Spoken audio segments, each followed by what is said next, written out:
This episode may contain content of a graphic nature. Listener discretion is advised. Thanks for joining us today on another episode of Body to Burial. I'm Mariah. And I'm Nikki. We're just two regular true crime junkies who decided it was time to see crime from a new perspective. This is Body to Burial. All right, you ready? You ready for this Monday morning episode? I'm ready. We are going to be talking to a fingerprint examiner. Really? Yes, and I am super, super stoked. His background comes from he's like a detective sergeant. He is in Indiana. He had mentioned that he's one of the few left that is actually a police officer, detective sergeant, however you want to say that, and a fingerprint examiner, and that now civilians can be fingerprint examiners, which I'm really curious about because, hey, I might like that as a side hustle. And I wonder how he feels about that, because I wonder if he feels like that jeopardizes the job at all. How's that even possible? Yeah, I really don't know. I don't know if they still have to have some sort of like formal 4-year degree in like, a relatable science field to be able to do it, or if it's literally like I could go apply today. That's so weird. I don't get how somebody who didn't go to school for that or isn't law enforcement can do the job. I don't get that. Yeah, I don't know. So like I said, we had a super brief conversation, so I don't really know what the qualifications are of like a civilian to do that. So I'm definitely curious to like talk to him more about that, because I do feel like it's such an important part of an investigation, and it's like the oldest way that they collect evidence from a crime scene. So you would think that there's like no margin for error. Yeah, that's interesting. But on that note, how about I try to get Juan on the line with us? Okay, sounds good. All right, let me see if I can grab him. Crime scene investigations. Can I help you? Hey, Juan, it's Mariah. Now still a good time to chat? Sure. It's actually perfect. Perfect. Excellent. Why don't you go ahead and introduce yourself? Tell us your name, what you do, kind of a little bit about who you are. Okay. My name is Detective Sgt Juan Velazquez. I'm a fingerprint examiner for the Lake County Sheriff's Department in Indiana. I am a fingerprint examiner here. I've been doing fingerprint work for approximately over 17 years. I've been a police officer for over 27 years.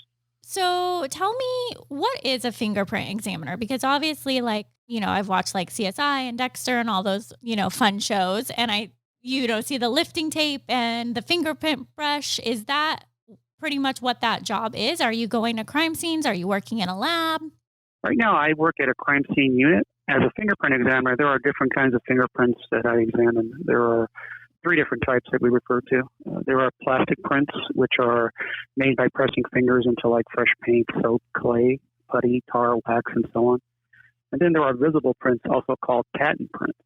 And visible prints are usually materials that are covered with fingerprints, such as paint, blood, tar, or dirt. And then there's latent prints, which are normally found at crime scenes. And that's when you need to use special kinds of chemicals or techniques to bring out the impressions so you can have them examined. I also do examination of inked fingerprints. People who are booked at the jail, they have a set of a pen print, we call, made. I examine those as well, along with palm prints as well. So what does like a typical day look like for you? When you show up to work, are you called out to a scene? Are you just picking up prints from like a evidence locker or folder? Like, walk me through a typical day. As a fingerprint examiner here, I can be called out to scenes if it requires me. If the evidence technicians at the scenes need help or they have a question, I can go out to a scene. A lot of times they can recover evidence from a crime scene and bring it to me to process using various types of chemicals to try to bring out the impression. Or they can try to process the items there at the scene and bring me the impressions that they recover so I can have them examined, whether through different types of, say, for example, fingerprint lift cards or photography or any other type of method as well. Are fingerprints is it Because like on the shows, obviously it's like they very easily pull a full solid fingerprint. I'm assuming that that's pretty rare, that most of the time you're getting just like partial prints. Is that a fair assumption? Oh, yes. Yeah, because I mean on the show, it's like so easy. They're like, oh, here we go. Yeah.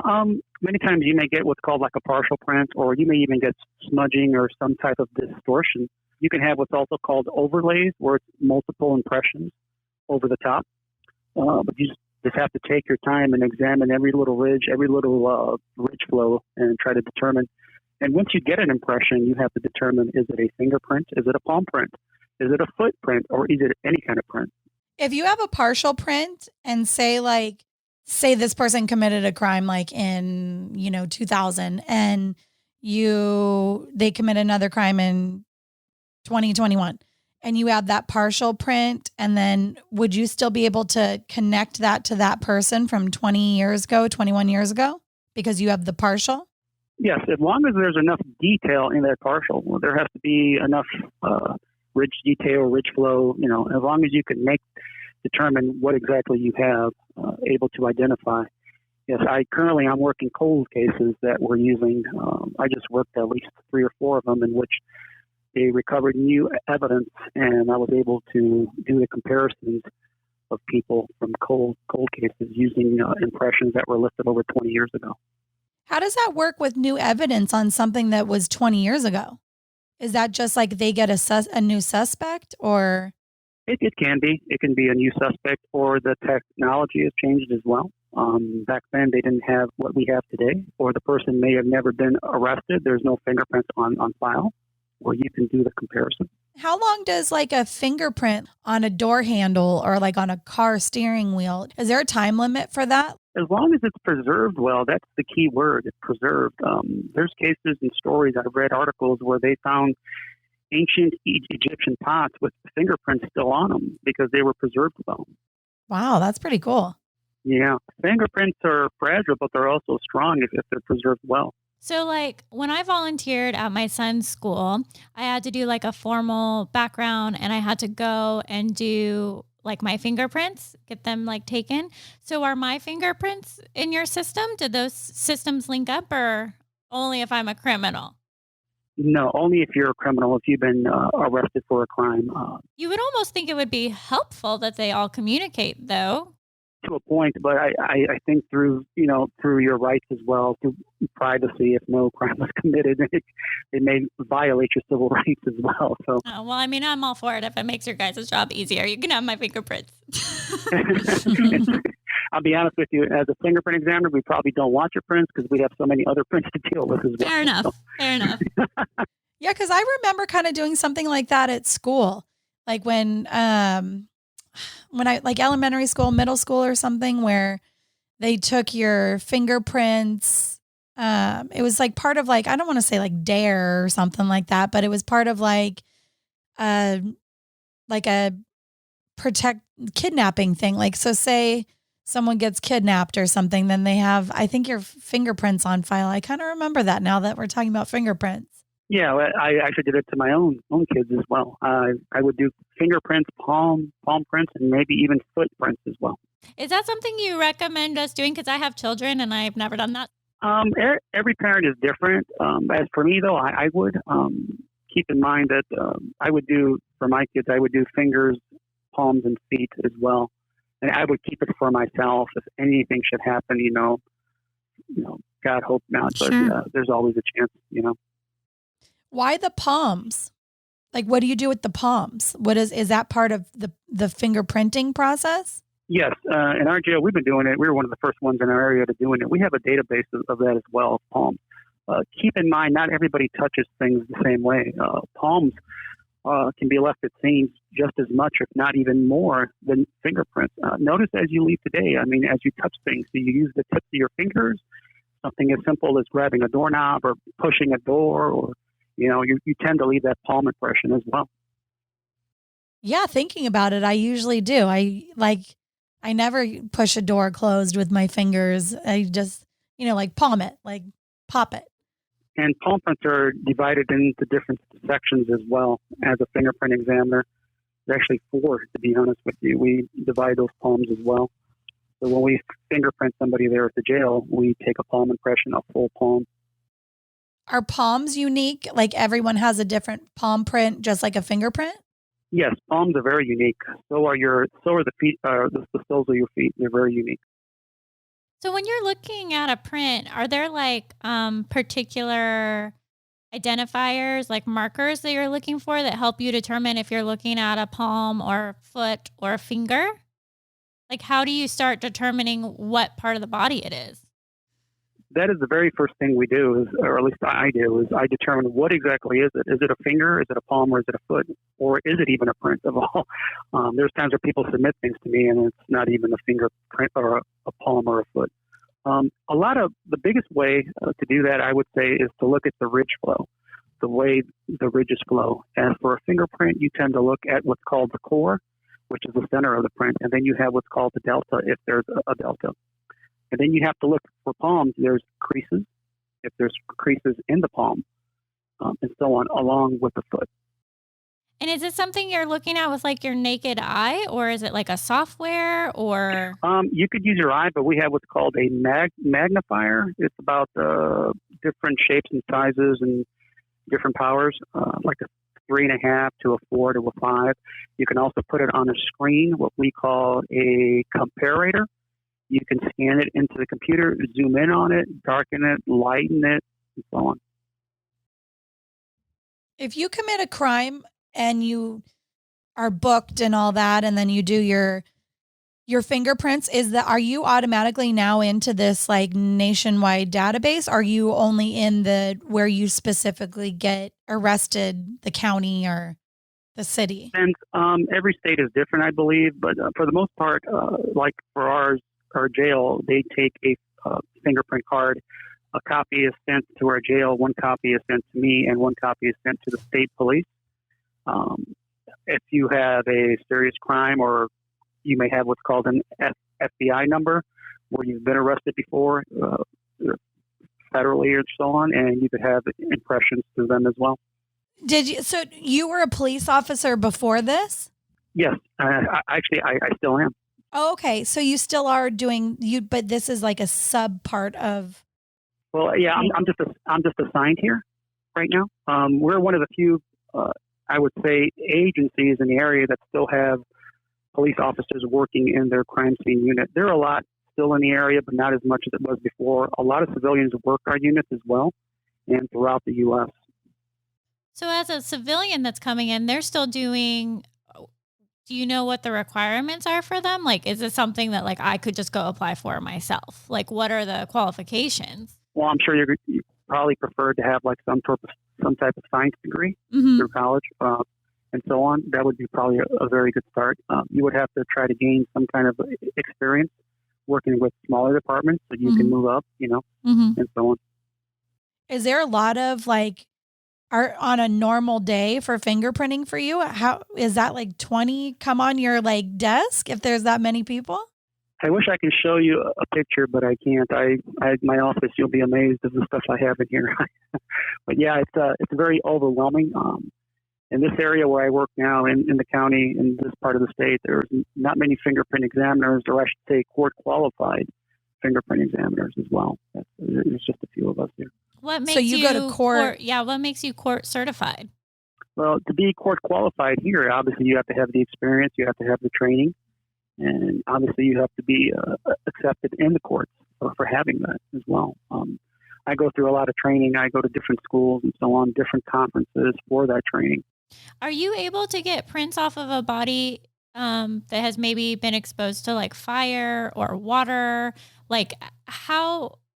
I guess because in my initial head, I would think, oh, no, because like the first layer of skin is damaged. Is that accurate or not accurate? Is there still a way to potentially pull something? Yes, absolutely. I've taken fingerprints off of bodies that were burned. I've taken fingerprints that were underwater as well.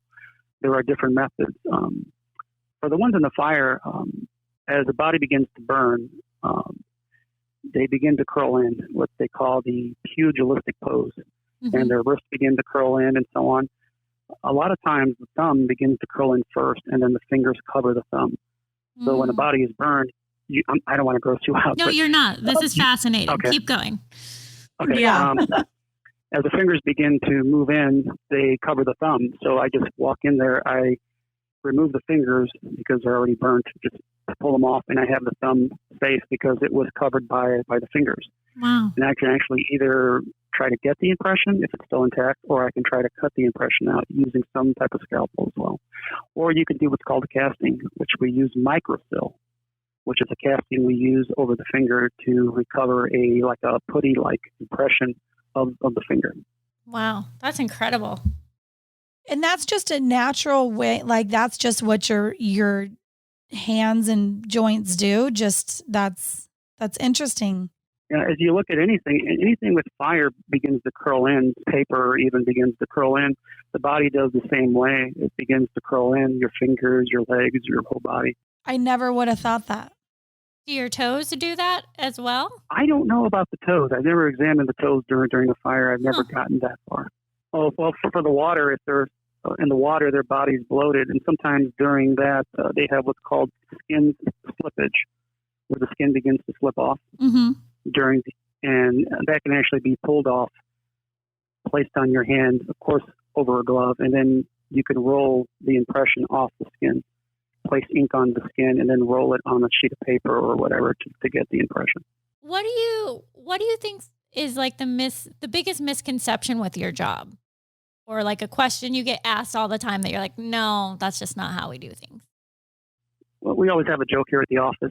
They call it the CSI effect, they call it, or something like that, where people think, well, we don't refer to that here. We refer to it as the CSI effect, CSI, because it's always like, yeah, that's not how it works. But I think the biggest misconception with my job, the fingerprints, is everybody I've ever spoken to, I shouldn't say everybody, a majority of the people that I speak to don't really understand the concept of how the surface can play a role on the type of impression you're trying to recover. Like there are certain surfaces that just won't yield any kind of print. Like what?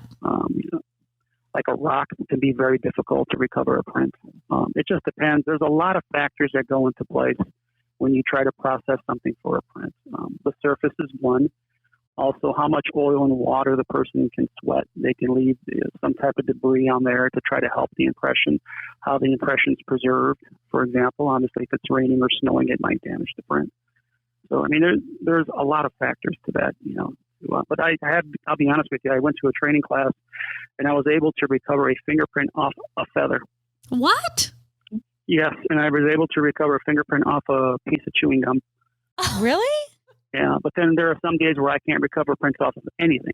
So that's got to be so frustrating because in the back of my head, I'd be like, I literally pulled a print off a feather. Like, why can't I get it off this? There are also a lot of factors that you won't. For example, what if the suspect wiped the item? You don't really know if they did or not. So, or they're wearing gloves, for example, and they won't leave any kind of impressions as well. What technique do you use the least to pull prints? Well, if it's very expensive, the type of chemical, or if there's a short shelf life for the chemical, I probably won't use it. Okay. For the most part, just something as simple as black powder is good. There's different kinds of powders as well. Is there a favorite technique you like to use? Like if money was not something you had to worry about, is there one that you're always like, ooh, I get to use this technique. I'm super excited. It just depends on the surface. The surface will determine what kind of technique I'm going to use. The most common technique is powder. So say, for example, you give me a piece of paper. I would probably use a chemical called ninhydrin, which reacts with the amino acids left on your fingerprint, and it turns the fingerprint purple. I would use that. Like I said, each item will determine the kind of method you use. Just when you use the ninhydrin, just be careful. You don't scratch yourself if you have an itch, but you'll have purple spots all over your face. I'm not the one who did it, but there's somebody came out of the back one day, and I'm like, you were messing with that ninhydrin. How did you know? Because you were picking your nose, dude. Your nose is purple. Oh, my.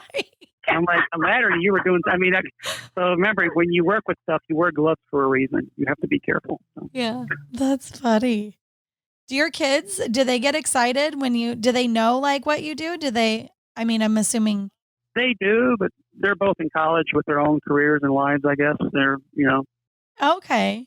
I'm just dad. Now, do they want to get into following your footsteps and get into No, they're living their own lives right now. Oh, yeah, but I guess every kid, my Yeah. kids don't want to do I shouldn't hair. say kids; they're actually adults now. Yeah. They'll always be your kids. How do you think technology will change your field? Like, do you see like big changes being made in the next 10 years? Or has like Yeah. Oh, yeah. I could tell you for sure because I've been doing this for over 17 years, and I'm already seeing the technology improve now. It's blowing me away. 10 years from now, there's going to be stuff out there that probably won't require some type of touch. It'll just be like a laser scanner that'll just shoot a laser to, try to recover prints. Who knows? I mean, I'm just guessing here, but I mean, it's moving so fast, so fast now. I'm trying to keep up with it, and that's why I have to go to training to keep up with that training. How long does it take to process a fingerprint? Do some of the techniques take like days or hours? It depends. I mean, there's times where I can pull up a fingerprint using a method within a few seconds. Wow. Other times it may take several hours. You may only have one shot at trying to recover the impression, so you have to be very careful with it. There are other ways to preserve it to make sure that you do the best you can. The biggest thing I always say is if you do recover a print, you take a picture of it as well. Say like if I process an item and there's a print, I'll take a photo of it first with a scale. And then I'll use a method, whether lifting it with tape or any other method to try to pull it off. Or I could just leave it there and make that the lift itself. I feel like your job is very stressful. Like, I feel like, especially knowing, okay, I have one shot to do this, and if I mess it up. I don't know if you saw my photo on the thing. I'm bald now, but I was never bald. So. How do you separate at home? Like, because I feel like I would be going home and I would be thinking about these things. And like, does your wife, do you go home and like run through what you're like? I had to go down to the morgue today and I had to take these prints. Like, do you verbalize it with her, or do you deal with it by just not talking about it? What I usually do, and this is the best advice I can give, is never bring your work home with you. That's the best thing to say, because keep in mind when you go to work, it's different from when you go home. You are a different person. You act differently. You work differently. So when I go to work, this is who I am. This is what I do. This is all I do. 7 of the 8 hours, I'm doing this because I have a 1 hour lunch. Yeah. So, but then when I go home, it's like I take off the hat, and now I'm the husband. I'm the father. I'm the brother, or, the mother, the sister, whatever. You're that person. There's no need for you to be that other person again. You make that sound so simple. I feel like that would be such a challenge for, like, I'm such a curious person by nature. I feel like I would be laying in bed, like replaying everything I did in the lab that day. There are, but I don't try to bring my family into it. They don't need to know that. They don't need to know about the worst cases about that. And there's times where they'll see it on the news or in the newspaper, and they'll ask, "Hey, what happened?" I'm like, "Well, someone died." Yeah. Well, how? I don't know. Until I go to court, I won't know. I just don't want to expose them to that. How do you feel like working and being exposed to what you're being exposed to? Do you feel like that has like eased or maybe solidified a fear of death and dying for yourself? It's funny. I was just thinking about that maybe about 2 or 3 months ago. After what I'm seeing, I'm not really afraid of dying, I guess. I'm not really afraid of dying. I'm more afraid of failing, of not finding stuff. I want to do the best I can. So I really, and people will tell you, I push myself to the limit.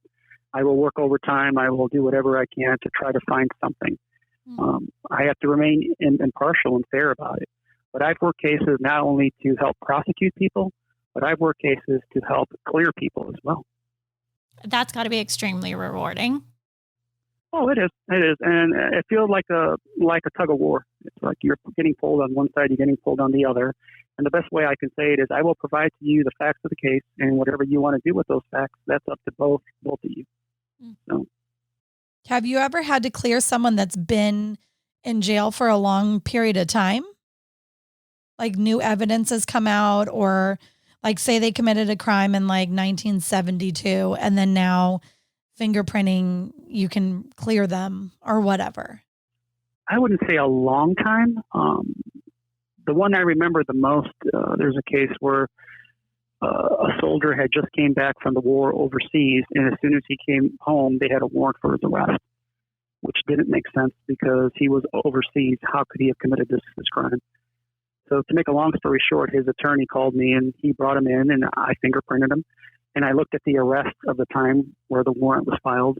It was for something small like driving while intoxicated, but it was impossible because he was overseas. And I compared his fingerprints to the arrest, and I determined it was not him. So I did a little investigating, and I got a booking photo of when the person was arrested, and I showed it to him. I said, "Do you know who this person is?" He goes, "Yeah, that's my brother." So it was his brother used his name when he got arrested. Oh my God. Really? So they don't. That's so crazy to me. That Well, imagine if you get arrested and you lie about your name. You say you're John Smith. Well, I'm Joe Smith, and you kind of look like because you're brothers, but it just shows you how much he loved his brother, I guess. what about is their family like me and my brother? Would we have similar like obviously not the same fingerprint, but would they be similar, or they're just everyone is completely different whether you're related or not?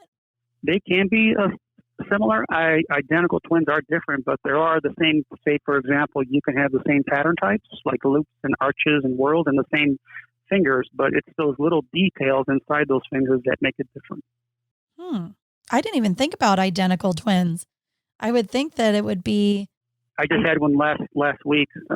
The two brothers were using each other's name, and there was 6 arrests, and I had to separate the liars from the truth. So.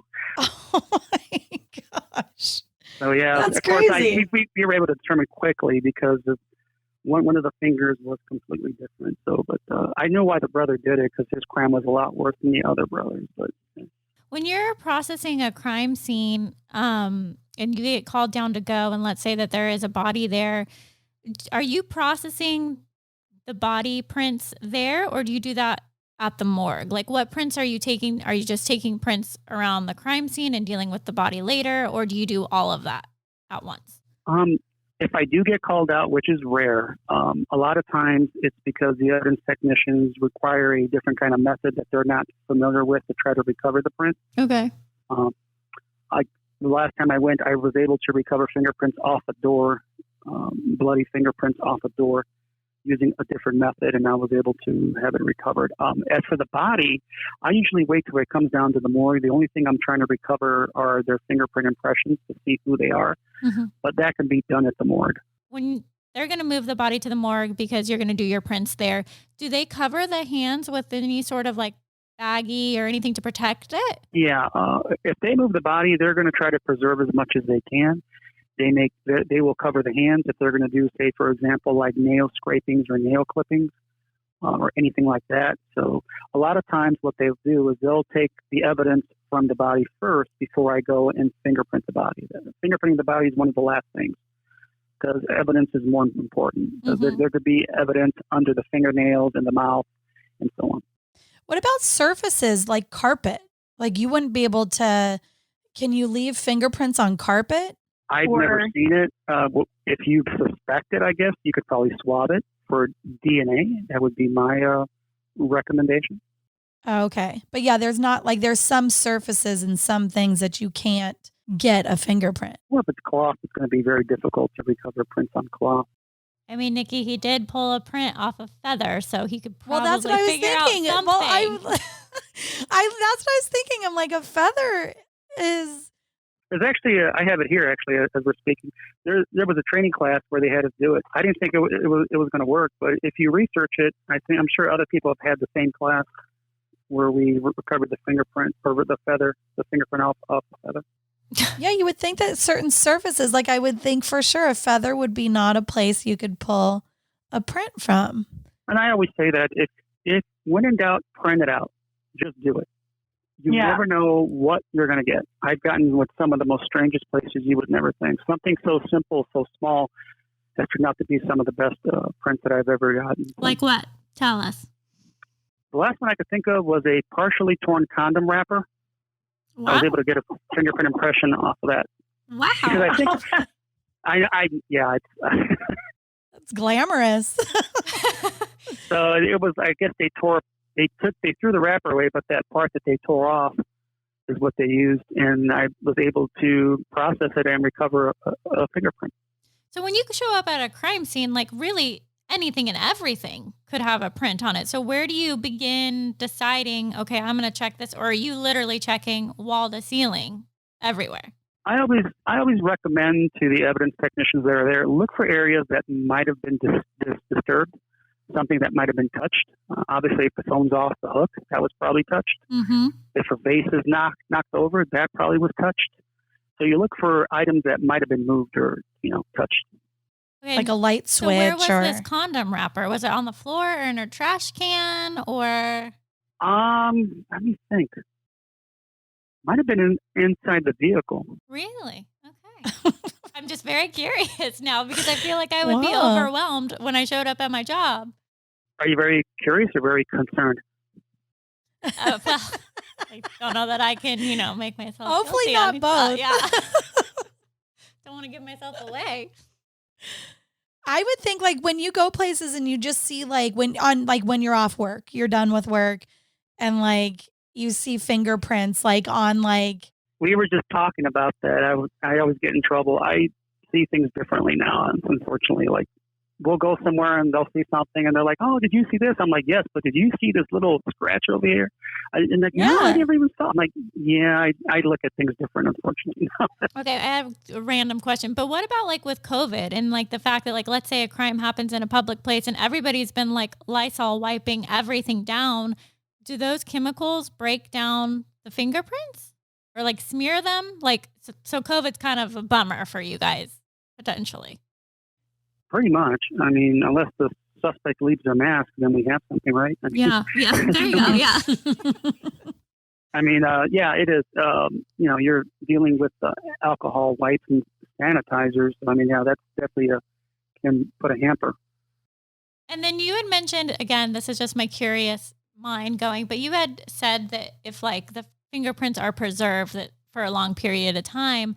So like if I'm just going to put this on Nikki. If Nikki's around driving her car, she commits a crime. It takes a while to like, catch her in this other vehicle, but the car had just been sitting in a garage. Like that's well preserved. Like, what do you mean, I guess, in terms of like preserving it? Like what can't come into like interact with it? Well, the surface has to be not disturbed for one. The weather can also play a hamper on it as well. If it rains or snow, you want to recover that print as quick as possible because that can disturb the surface. Okay, so just kind of so like if she brushed against the steering wheel with her sweater, like that could have caused a problem. Yeah, because since fingerprints are mostly comprised of oils and waters, they can be very fragile. And I mean, as you go when you're at home, look at your mirror. I mean, if you simply look at your mirror and then blow into your mirror, you might be able to see fingerprint impressions on there. Because of the moisture that you produce onto the glass, it can actually, any type of surface that was touched, the moisture can enhance it. When you see like in the shows, criminals are like wiping everything down, like are prints hard to come by at crime scenes? Because I would imagine if I'm a criminal, even if I'm a dumb criminal, I know to like try to wipe stuff down. I wouldn't say they're hard. It's just they're not as perfect as what you see on TV. Sure. No one's going to leave that perfectly straight fingerprint without any twisting or distortion, or as you turn a doorknob, it's going to be a perfect print. That's not how it works. Yeah. I always laugh when I see that, but also when people are trying to sell their products, look, this product produced a print. And I'm like, well, get the item from the garbage can and process it from there, because that's going to be a true print, not a print that was created. Mm. Is that what you're getting evidence from too? Is like, say they collect like a can from the suspect's trash can, and then you are trying to process it off the can? I don't know about the trash can. I know inside vehicles, I processed glasses and cans and bottles, and I've gotten really good results from that. Those are really good items to process. They usually swab the tip of the bottle for DNA, and then they have me process it for print, so it's like a double whammy.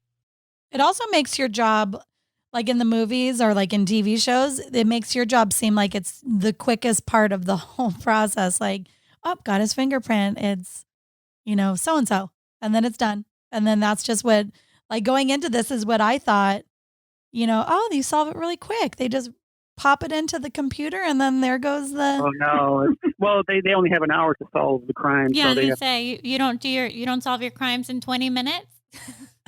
one case. I spent 9 hours for 2 fingerprints. Just Oh to, my gosh! Yeah, that's how long it took. It took me just for 2 because I wanted to do everything perfect, make sure everything was right. How long is that? Like a case that so from start to finish, it gets on a file is on your desk to when you solve it could be just like, is that a whole day? No, longer than that. Unfortunately, I have a board on my wall and you can't see it, but there's case numbers, the type of crime, and how long the case has been here. So I get an idea when I come in the morning. I know, okay, this case has been here too long, or this case is going to trial. I have to work on these cases first. But then as you're doing that, something else might come in that's really important, that they need results quick, So you just got to keep working through it.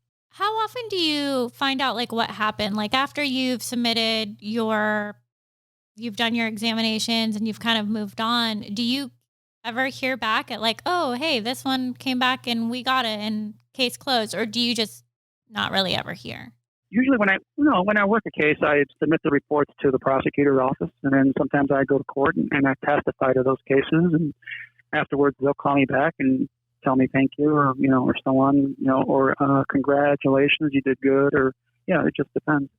Nikki, do you have any more questions? Not really. There's a lot of information that I had no clue about that is more intricate than I ever thought possible. Yeah, I would say thank you so much for, chatting with us and answering our questions. And I know that they're very silly based on our limited knowledge, but we really appreciate you talking to us and breaking it all down. Yeah, thank you. The only thing I wanted to share with you is just recently they discovered that there's unique characteristics not only in your palms, fingers, and feet, but also they just discovered your lips are unique. You have impressions on your lips that are unique, the wrinkles and so on, and also your wrists and your knees.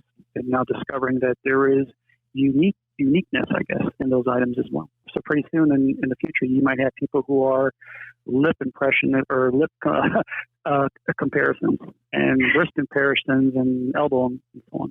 Wow. Because there are wrinkles and creases throughout your whole body that make it unique.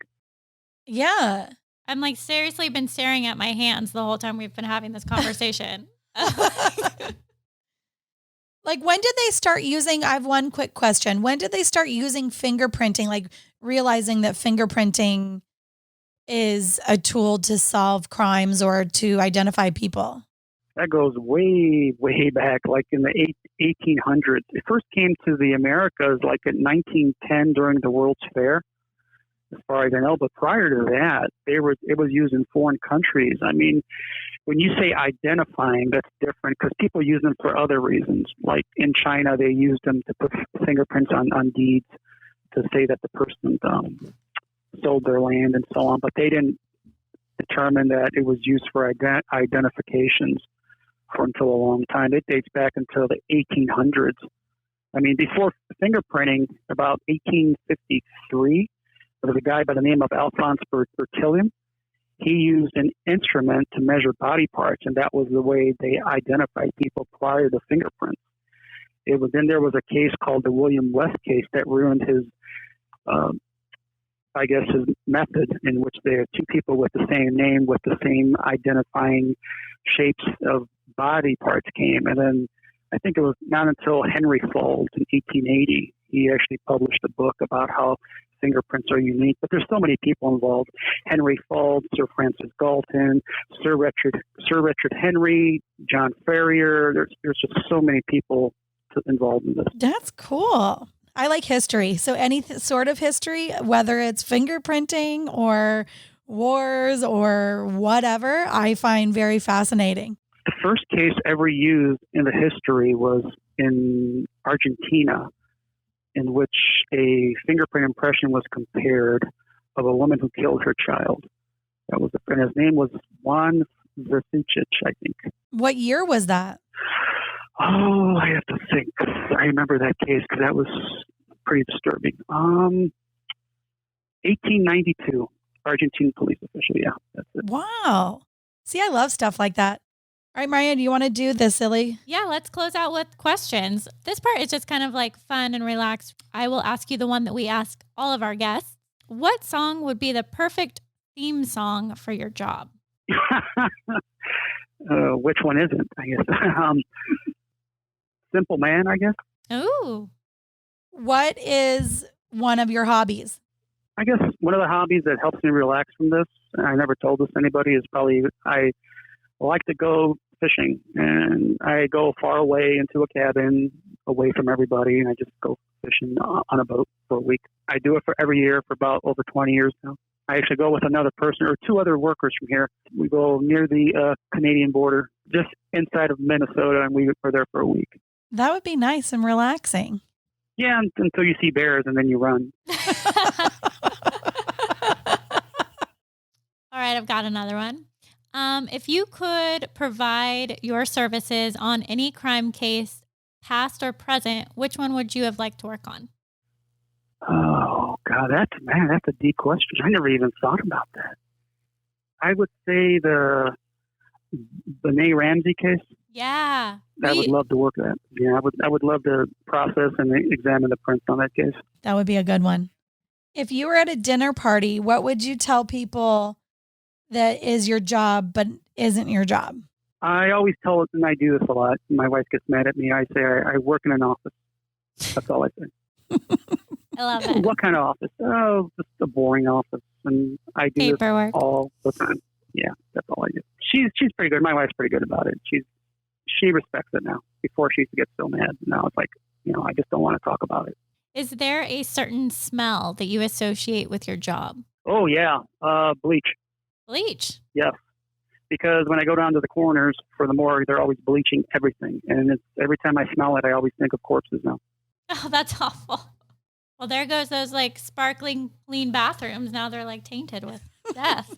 Yeah, that's the hardest part. When I go to a bathroom, I'm thinking, okay, someone died here. Oh, God. And I like the smell of bleach. Not anymore, I don't know Nikki. why. Not anymore. You don't. And gasoline. I don't know why. Gasoline. You are a sick person. Isn't that weird? I got nothing for that. I'll be honest.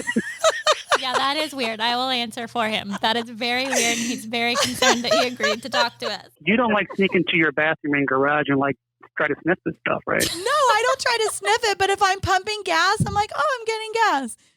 Or if I'm doing laundry and I put the bleach in, I'm like, oh, I like that smell. You can't see me right now, but I'm actually making notes. Oh, goodness. Yeah. Now he's going to take prints off our mic kit we sent him and be like, I got to keep track of this lady. Yeah, you can run it. No problem. I will wipe it down, though. You can be sure about that.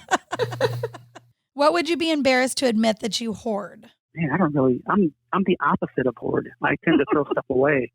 I'm terrible about that. I will go in a room and start throwing stuff away. I don't like clutter. I am like the cleanest person here in the office. I throw stuff away. I like to have space. Do you keep anything from your cases, like little mementos? Serial killers keep mementos. I don't keep mementos. Okay, that's fair. Oh, well, this was so fun. Thank you so much. We had such a good time with you, and I thank learned you. so much. Thanks for talking with us. All right, bye, ladies. Bye. I love him. No, I really liked him. I learned so much. I mean, the feather baffles me. Like I never in a million years. Yeah, that surface. There's a lot more to his job than I even realized could be like part of his job. Right. Like all the external factors of like the different surfaces and then which technique to use. Because literally on TV, all you see is a little powder brush and the tape. Who knew that there was all these like different ways to like smoke a printout? Yeah. And even on a fire victim. Yeah, that was interesting. I've heard that before of where I forget, like I've heard it referenced as like a fighter stance because it almost looks like they're boxing because they're everything like turns in. I've heard that before. But I didn't think about how he said that I'm doing it with my hand right now, how your fingers cover your thumb. But yeah, it is like tucked in there and like protected. Yeah, you would think that like your thumb, like because it's curling in, your thumb has nowhere to go but in, and then your other fingers go on top of it.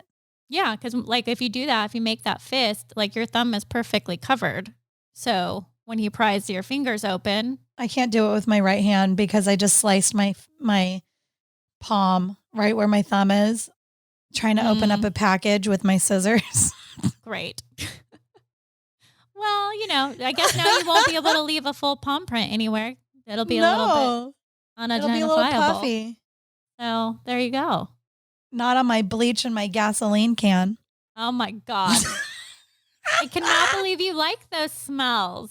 I hate the smell of gasoline. There is a lot of people that like gasoline smell and the bleach Wyatt smell. loves it. Wyatt loves gasoline. So thank you. That would have been nice for you to say to him. You didn't like me saying like, oh my God. So I looked a less serial killer-ish, and I also like the smell of Disneyland water. I love Disneyland water. It's kind of like chemically and like musty. Yes. Yeah, I love it. But speaking of that, think about how many prints are in those places. How do you solve that? That's a great question to ask him. In like a popular area, what if you have like a print on top of a print and the prints have mixed together? Mm-hmm. Can I get the print underneath?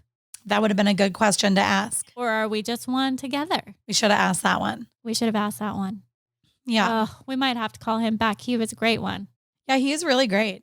I didn't realize there was so much like to his job, like the morgue part. I never really thought he left other than like a booking place like you see on TV. I thought, okay, so he could either be the person that goes to crime scenes or the person in the lab that's like looking at the print through the microscope. But it's interesting that he's like all of those people. And it's interesting to me that he would go to the morgue only because really of his expertise, because they are qualified to pull prints, but he's been doing this for so long that he's probably extremely good at his job that they bring him down to do it, which I think is interesting. But that's why I find it weird that like a civilian could do it. I guess like civilian, yeah, that's a good point. And I think that we should clear that up because I guess like when he's talking in terms of civilian, he's talking in terms of a non-police officer, but it still sounds like you have to go through like very extensive training and school to do what he does. It's not like I could just show up and be like, I'm going to start taking prints. Because tomorrow. That's what I thought at first when I was like, oh, like I can just go down to the station like a and little start side fingerprinting. hustle. Yeah, exactly. No, I think what he means is somebody that isn't in the police department, but has still gone through excessive training and, experience. And has like a college degree and like that whole. Because I mean, if they were just letting moms in off the street, I'd be there in a heartbeat. Be like, look, you can even put me on call. I'll do crime scenes all night long. Yeah. Yeah. That was interesting. Although the kids are rough. I agree with you. 80, 85 plus is a good range for me. I might be able to handle 40s, but below like 25 is a little, I don't think I could stomach it. Because my dad's 70. So no. So 75 and above. 80 would be ideal for me. 85. Any sort of crime scene, anything is 85 and above for me. I feel like I could handle like 30s. I feel like for me, it's definitely like kids but I guess here's the caveat, because if the victim is a 30-year-old mom, that's going to tear me up, So it's like I couldn't know the backstory. I would just like, I couldn't know. Like they need to be a 30-year-old with no life and no friends. Just like lives in the camper off the grid. Speaking of living off the grid, I was very relieved using your phone, and I was like, oh, she's going to tell Ryan, and he's going to feel so good that his print is not going anywhere. Yeah, but who knows? I don't think he even knew if that was true or not. You should ask him, since he's so concerned about living off the grid, if he's ever thought about that. Oh, he would never. Action. No, he would never do the fingerprint, because even on when I got my new laptop, it has like that little fingerprint thing in the option in the corner. Yeah, the top to right. Turn it on and off. Yep. Mm-hmm. He's like, oh, no. Nope. You're not. I would never do that. Never. I do it. No, it's so great. Quick little click. You're in. No, he types in the code, because if you do the fingerprint, and he will never do face identification, nothing. Nope. Oh, it's great. I will say, though, the phone thing in the fingerprints is an interesting thing, because I did read a case about there was like a time frame question about her death has been ruled a suicide, but the parents firmly believe that it was not a suicide. And they're calling into question the time in which a text message was sent because it kind of conflicts with her time of death, her official time of death. And so they think someone used her finger to get into her phone. So, I mean, there is that caveat that, like, you don't have to be alive for someone to get into your phone. Mm-hmm. Just You don't. push that finger down. You're good to go. And now they have like the face recognition, which freaks me out. Actually, I don't have that activated on my phone. See, I love all the quick stuff. Like when I don't have to like log into my things. Love it. No, that actually does freak me out a little bit. The face recognition, I don't know why. I don't remember what movie it is, but like, you scan the eyeball and then like you get in. Yeah. No, that one's a little too Terminator for me. Can we circle back about how we're mom failing and not fingerprinting our kids? I didn't even think about it. Being as obsessed with crime as I am, I'm really kind of sad that I disappointed my kids and have let them down, and I'm not keeping them safe by not fingerprinting them. That is genius, though, when you really do think about it, because it's really cost effective. It's very cheap to go get an ink pad and a piece of paper and to just have that in your... We have like a fireproof safe with like all our birth certificates and stuff. Mm-hmm. Exactly. And just have that in there. I would have never have thought. And your feet. Never would have thought the feet. But I also, okay, let's talk about this for a second, because I'm curious what your opinion is. When you're born and they do your feet print and your fingerprints and all of that stuff. Or even older, when I volunteered at the kids' school and I had to go get my fingerprints scanned, I am totally fine with that going into some sort of like universal database. Like, I don't feel like that is like imposing on my rights as a human. Do you feel like that's an overstep? No, because I'm not a criminal. You know what I mean? Yeah. I think like, obviously, if you're a criminal or anything like that, maybe they think differently. Let's say tomorrow they started saying every child that was born in the United States, their prints are going to be taken and put into a database. No questions asked. I probably could care less, because I'm like, if you have nothing to hide. Yeah, I don't feel like that's a big deal. But then I am curious about how he said then the system is bogged down. But I feel like it would be like a good library. Like everybody on the planet's on there. But then what happens if it gets hacked and then somebody takes my kids or my fingerprint and then recreates it somehow, and then now I've committed a crime. Yeah. There you go. Okay. And I really didn't commit a crime. That's a good. So I was trying to think of like what Ryan would think about it, and I feel like that's what he would think. Okay. I mean, I could be wrong. I got to ask him. No, I feel like that's a fair leap. I mean, if you think about it in those terms, what happens if someone can steal that now and can recreate it somehow, and then that's now a problem for you or my child? Okay, yeah. Okay. Yeah, I could see that. I guess I still wouldn't care enough. I'd be like, fine, put me in the system. But I don't want to go to jail for a crime that somebody else committed. I mean, I don't, but I guess the likelihood of that happening is like fairly slim. I never thought that I would be opening my phone with my face. So okay, that's fair. That's fair. I feel like give it 20 years and anything could be possible. And like he said, like think about what's going to be possible for his profession. Like you could just like scan a wall and it like grabs everything you need. I didn't know that they did that for work companies. Yeah. That was interesting to me, because I can tell you like right now. High profile security buildings. Well, even at like, I don't know about when our boys obviously went to preschool together, and our preschool didn't have this, but my nephew is in preschool. And when I go pick him up from school to unlock the door to get into the school, I have to scan my thumbprint. What? Yeah. And it unlocks the door. Uh-huh. See, if someone stole your fingerprint, they can do that. And then I guess they could go get my nephew. There you go. See? It would be problematic for sure. But that would freak me out.